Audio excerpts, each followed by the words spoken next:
बदलेंगे कई पुराने कानून और उनकी जगह पर नए कानून जो है वो उसकी जगह लेंगे। आईपीसी, सीआरपीसी, साक्ष्य कानून बदले जाएंगे और केंद्रीय गृह मंत्री अमित शाह ने लोकसभा में 3 नए विधेयक इसके लिए पेश किए हैं और ये 3 विधेयक आईपीसी, सीआरपीसी और भारतीय साक्ष्य अधिनियम की जगह लेंगे।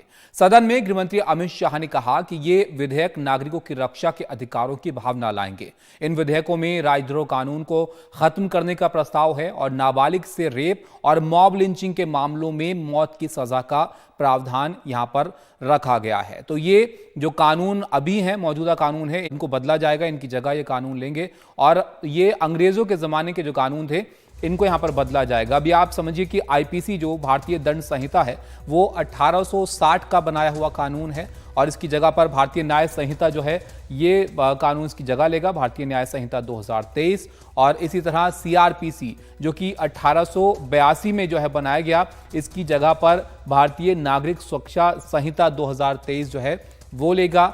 भारतीय साक्ष्य अधिनियम जो कि 1873 में आया, उसकी जगह पर भारतीय साक्ष्य विधेयक 2023 इसकी जगह यहां पर अब लेगा। तो ये जो पुराने वक्त के कानून थे इनको यहां पर अब बदला जा रहा है। इसमें कई सारी चीजें जो है वो बदली गई हैं, उनके बारे में भी आपको बताते हैं कि क्या कुछ इसमें जो है वो जोड़ा गया है और क्या है जो यहां से इसमें हटाया गया है। यहां पर आईपीसी में अगर आप देखें तो 23 अध्याय थे, जो कि भारतीय न्याय संहिता में जो नया कानून अब होगा उसमें 19 अध्याय यहां पर रखे गए हैं। तो अध्याय कम हुए हैं। इसी तरह धाराएं जो आईपीसी में 511 थीं वो अब भारतीय न्याय संहिता 2023 में 356 धाराएं हो गई हैं।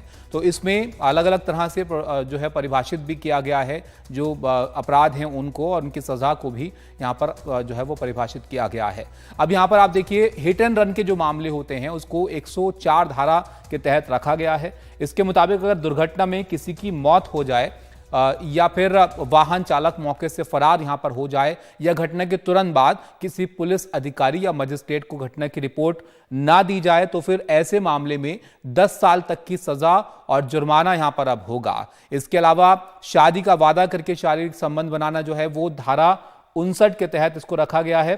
धारा 59 के तहत केस में 69 के तहत केस में आएगा और शादी का झूठा वादा करके महिला से यौन संबंध बनाना अब अपराध इसमें होगा और 10 साल तक की सजा और जुर्माना यहां पर इसमें रखा गया है।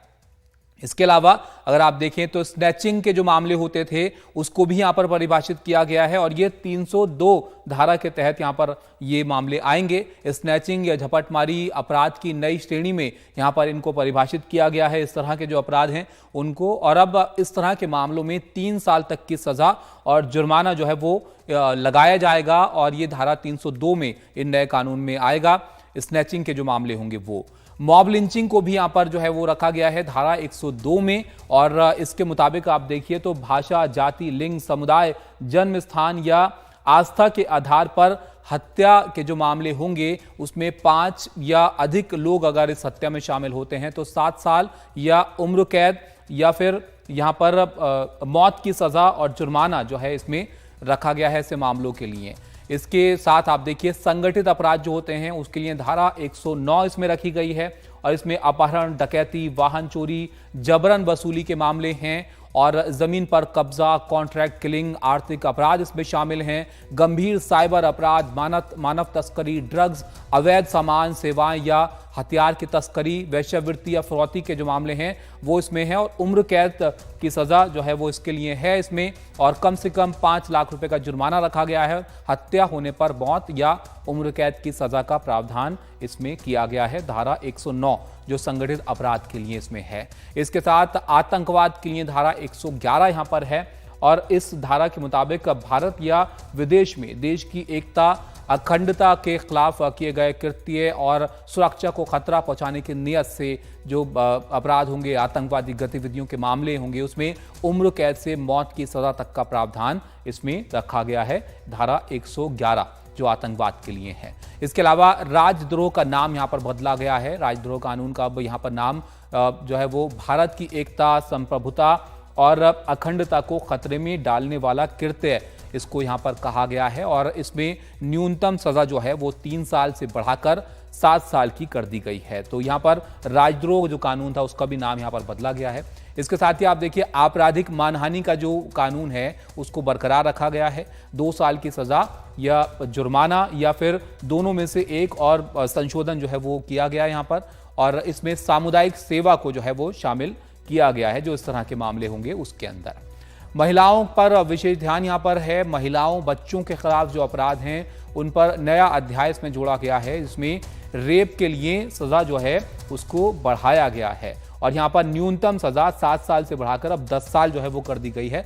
और 16 साल से कम उम्र के नाबालिग से रेप के जो मामले हैं उसमें अलग से नया कानून है। 16 साल से कम उम्र के नाबालिग से रेप पर सजा बढ़ाकर यहाँ पर 20 साल तक जो है वो कर दी गई है। नए कानून में नाबालिग से गैंग रेप के लिए मौत की सजा होगी और बलात्कार पीड़ित की पहचान के लिए भी, यहाँ पर पहचान की सुरक्षा के लिए भी नया कानून यहाँ पर होगा और 2 साल तक की सजा और जुर्माने का प्रावधान इसके लिए यहाँ पर किया गया है।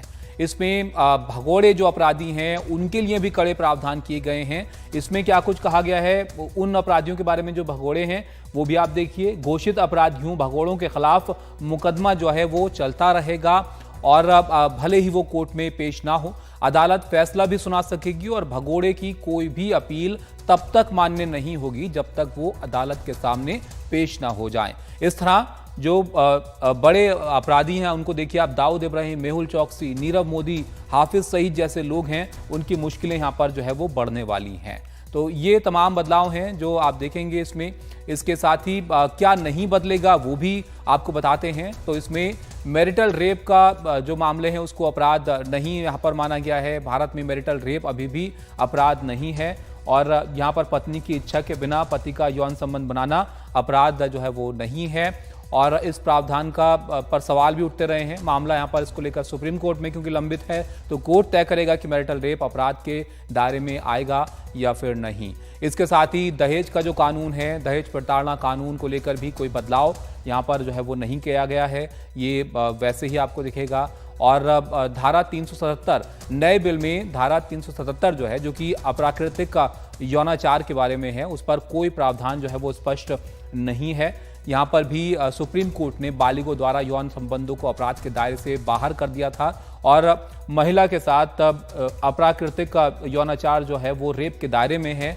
और इसके अलावा बच्चों और पशुओं के साथ अप्राकृतिक यौनाचार पर बिल में प्रावधान यहाँ पर नहीं है।